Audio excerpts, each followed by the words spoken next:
ba'du. Bersyukur kita kepada Allah Subhanahu wa taala, Bapak Ibu sekalian, yang senantiasa memberikan limpahan nikmat dan rezekinya kepada kita hingga pada hari ini kita masih diberikan kesehatan, kita masih diberikan kekuatan, dan masih diberikan kemudahan untuk beramal soleh di 9 Ramadan pada hari Jumat ini. Salawat dan salam semua tercurahkan kepada Nabi Muhammad SAW, kepada keluarga beliau, kepada istri-istri beliau dan seluruh umat beliau. Bapak Ibu sekalian,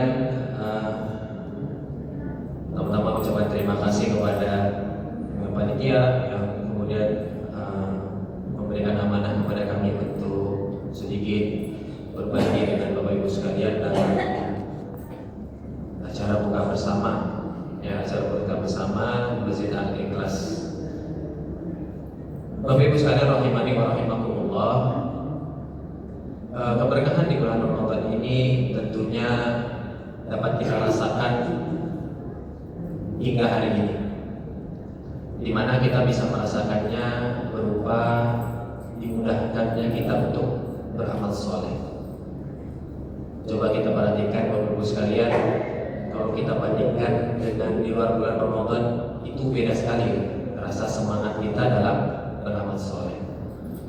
Yang awalnya itu sulit untuk baca Quran, ini kok di bulan Ramadan rasanya mudah sekali. Yang awalnya itu kita lambat datang ke masjid, ini waktu di bulan Ramadan menjadi mudah sekali. Hingga sholat tarawih yang panjang pun, yang hanya sunnah sifatnya, kita kuat untuk melakukannya. Ini adalah bukti keberkahan bulan Ramadan. Dan di antara ibadah Bapak Ibu sekalian yang hendaknya kita jadikan bulan Ramadan ini sebagai tempat kita belajar ibadah tersebut, yaitu ibadah yang kita sebut dengan doa. Berdoa Bapak Ibu sekalian. Karena sebenarnya di dalam doa itu ada sifat yang sangat baik dari seorang hamba kepada Allah Subhanahu wa taala. Karena ketika kita berdoa Bapak Ibu sekalian, di situ ada sifat penghambaan. Apa itu penghambaan? Itu kita merasa diri ini tidak memiliki kemampuan, tidak memiliki daya dan upaya, kita ini tidak bisa apa-apa, dan kita meminta kepada Allah Subhanahu wa taala yang memiliki kemampuan atas segala sesuatu, mentakdirkan nasib kita, dan Dia yang bisa menentukan nasib kita di dunia ini dan juga di akhirat. Maka di dalam doa itu ada sifat ubudiyah. Bagaimana kita benar-benar mengungkapkan diri kita kepada Allah Subhanahu wa taala bahwa kita ini tidak bisa apa-apa, dan hanya Allah Subhanahu wa taala lah, Engkau lah ya Allah yang bisa membantuku untuk keluar dari masalah, untuk mengatasi seluruh problematika yang aku hadapi di dalam dunia ini, yang dapat membantuku nanti kelak di akhirat. Maka di dalam doa itu terkandunglah hal itu, sehingga doa itu adalah salah satu ibadah yang sangat mulia di sisi Allah Subhanahu wa taala. Ketika Allah Subhanahu wa taala berfirman, "Wa qala rabbukum ud'uuni astajib lakum." Dan ketika Tuhanmu berfirman, "Ud'uuni astajib lakum," berdoalah kepadaku, niscaya aku akan penuhi permintaanmu. Innal ladzina yastakbiruna an ibadati sayadkhuluna fi jahannam dakhirin. Dan sesungguhnya orang-orang yang menyombongkan diri dari berdoa, beribadah kepadaku akan masuk ke dalam api neraka jahanam dalam keadaan hina. Sehingga tadi di dalam ayat tersebut ada penegasan perintah Allah kepada kita semua Bapak Ibu sekalian untuk berdoa kepada Allah. Kita diperintahkan untuk berdoa, dan Allah tegaskan pula kalau tidak mau berdoa, Allah akan masukkan kita ke dalam api neraka jahanam dalam keadaan hina. Oleh karena itu Bapak Ibu sekalian rahimani wa rahimakumullah, di dalam bulan Ramadan ini paling tidak ada ada 3 kondisi dan 3 waktu yang sangat mustajab dan bisa kita gunakan untuk berdoa kepada Allah Subhanahu wa Ta'ala. Kondisi yang pertama itu adalah waktu berpuasa, ya. Sepanjang puasa itu adalah saat-saat mustajab kita untuk meminta kepada Allah Subhanahu wa Ta'ala. Sebagaimana sabda Rasulullah SAW, ada 3 doa orang yang tidak tertolak. 1, orang yang berpuasa. 2, pemimpin yang adil. Dan 3, doa mazlum, orang-orang yang terzalimi. Jadi sepanjang kita berpuasa, baik dari sahur sampai kita berbuka, maka perbanyaklah untuk berdoa kepada Allah. Dan di hadis berikutnya yang kedua ditegaskan oleh Nabi SAW, yaitu ketika menjelang berbuka. Menjelang berbuka, hina yuftir, ketika akan berbuka puasa. Makanya nanti kita tidak usah lama-lama, Bapak Ibu sekalian, sekitar 10 menit sebelum buka kita sudah harus siap-siap mempersiapkan bukaan dan gunakan kesempatan itu untuk berdoa kepada Allah Subhanahu wa Ta'ala, karena pada saat itu adalah waktu yang mustajab untuk berdoa. Kemudian yang ketiga, waktu yang mustajab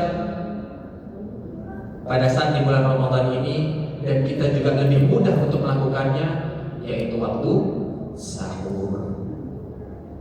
Jadi waktu sahur itu adalah waktu Allah Subhanahu wa Ta'ala itu turun ke bumi, Bapak Ibu sekalian. Bayangkan, Allah Subhanahu wa Ta'ala yang ada di atas arsy itu turun ke bumi dan mencari hamba-hambanya, seraya berfirman, barang siapa yang meminta kepadaku, pasti aku akan penuhi. Barang siapa yang beristighfar, meminta ampun kepadamu, pasti aku akan ampuni. Maka di bulan Ramadan ini mungkin kita akan lebih mudah untuk bangun sahur, bangun di jam 4, Bapak Ibu sekalian. Itu adalah waktu 1/3 terakhir dari malam. Maka selain kita makan makanan sahur, gunakan sebelum itu, ya, menjelang sahur. Mungkin kita sahur sekitar 10 atau 15 menit menjelang adzan subuh, ya, pukul 4:30 begitu, kita gunakan untuk berdoa kepada Allah Subhanahu wa Ta'ala, bermunajat kepada Allah Subhanahu wa Ta'ala dengan sungguh-sungguh, karena pada saat itu adalah waktu yang mustajab untuk kita berdoa. Kalau di luar bulan Ramadan mungkin terkadang kita bangun di sepertiga malam, kadang kita tidak terbangun. Tapi ketika di bulan Ramadan, sembari kita juga akan sahur, maka juga kita berdoa kepada Allah Subhanahu wa Ta'ala. Bapak Ibu sekalian rahimani wa rahimakumullah. Kemudian perlu diperhatikan ada beberapa kondisi yang menyebabkan doa orang tersebut itu tidak diijabah oleh Allah Subhanahu wa Ta'ala. Yang pertama adalah kondisi orang yang tidak taat kepada Allah dan Rasulnya dan gemar berbuat maksiat. Sebagaimana Allah Subhanahu wa Ta'ala berfirman, "Wa in sa'alaka 'ibadi 'anni fa inni qarib ujibu da'watad da'i idza da'an falyastajibu li wa yu'minu bi la'allahum yarshudun." Maka ketika hambaku bertanya tentang aku, katakanlah bahwa aku itu dekat. Aku memenuhi doa orang-orang yang meminta, falyastajibu li wal yu'minu bi. Tapi kata Allah Subhanahu wa Ta'ala, maka taatilah aku wal yu'minu bi, dan berimanlah kepadaku agar mereka di atas jalan yang lurus. Sehingga syarat untuk Allah Subhanahu wa Ta'ala terima doa tersebut, falyastajibu li, taatlah kepadaku kata Allah, wal yu'minu bi, yang kedua adalah berimanlah kepadaku. Betul-betullah beriman kepadaku. Sehingga itu syarat yang pertama agar doa kita tidak tertolak. Kemudian yang kedua, yaitu hati harus fokus ketika berdoa dan dalam keadaan yakin Allah pasti akan mengabulkan doa kita. Karena Rasulullah SAW bersabda, Allah Subhanahu wa Ta'ala pasti akan mengijabah orang-orang yang yakin akan doanya. Dan Allah Subhanahu wa Ta'ala tidak terima doa orang-orang yang hatinya itu ghafil, itu lalai dalam berdoa. Contoh maksudnya itu seperti ada orang yang berdoa, dicontohkan oleh para ulama, ya Allah ampunilah aku jika Engkau ingin mengampuni aku ya Allah. Ya Allah masukkanlah aku ke dalam surga ya Allah, seandainya Engkau membolehkan aku masuk ke surga. Sehingga ada sisi-sisinya tidak yakin bahwa Allah akan memasukkan ke dalam surga, maka ini tidak boleh berdoa. Yang dianjurkan berdoa itu adalah ya Allah Engkaulah yang memiliki, menguasai hari akhir, Engkaulah yang menguasai surga, Engkaulah yang menguasai neraka. Masukkanlah aku ke dalam surga-Mu ya Allah, karena sesungguhnya aku tidak tahan dengan api neraka-Mu. Jadi kita memang betul-betul meminta untuk masuk surga, tapi tidak usah kita katakan kalau Engkau berkehendak terserah Engkau ya Allah, aku ridho ya Allah. Nah, ini dalam keadaan tidak yakin. Dan hatinya harus fokus, tidak boleh lalai. Kapan lalai? Terkadang ada orang yang berdoa hatinya melayang kemana-mana, sehingga tidak ada kekhusyukan dalam berdoa. Maka ini juga bisa tertolak. Kemudian yang ketiga, doa yang mengandung dosa, memutus silaturahmi, ini juga tidak akan dikabulkan oleh Allah Subhanahu wa taala. Ada orang yang berdoa, ya Allah, mudahkanlah aku untuk melakukan korupsi, misalnya seperti itu ya Pak Ustaz. Ya Allah, mudahkanlah, tunjukkanlah aku bagaimana caranya aku pergi ke tempat tersebut agar aku bisa misalnya na'udzubillah berzina ya Allah. Nah, doa-doa yang mengandung keburukan dosa maka tidak akan dikabulkan oleh Allah. Dan doa yang terkandung memutus silaturahim dengan saudara sekandung, dengan ibu bapak, maka ini juga tidak akan diterima oleh Allah dan tidak dikabulkan oleh Allah. Itu yang ketiga. Yang keempat, penyebab tidak diterimanya doa kita yaitu kita makan dari makanan yang haram, minum dari minuman yang haram, berpakaian dan kita dibesarkan dari hal yang haram. Sebagaimana Rasulullah SAW pernah menggambarkan ada seseorang yang itu saat itu tampak kusut rambutnya, badannya itu seperti kumuh. Lalu dia mengangkat tangannya kepada Allah, ya Rabbi, ya Rabbi. Tapi kata Rasulullah SAW, wa ma'amu haramun wa mashrabu haramun wa ghudhiya bil harami fa anna yustajabulah. Dia makan dari makanan yang haram, minum dari minuman yang haram, dan dia dibesarkan dari yang haram. Bagaimana Allah akan mengabulkan doanya?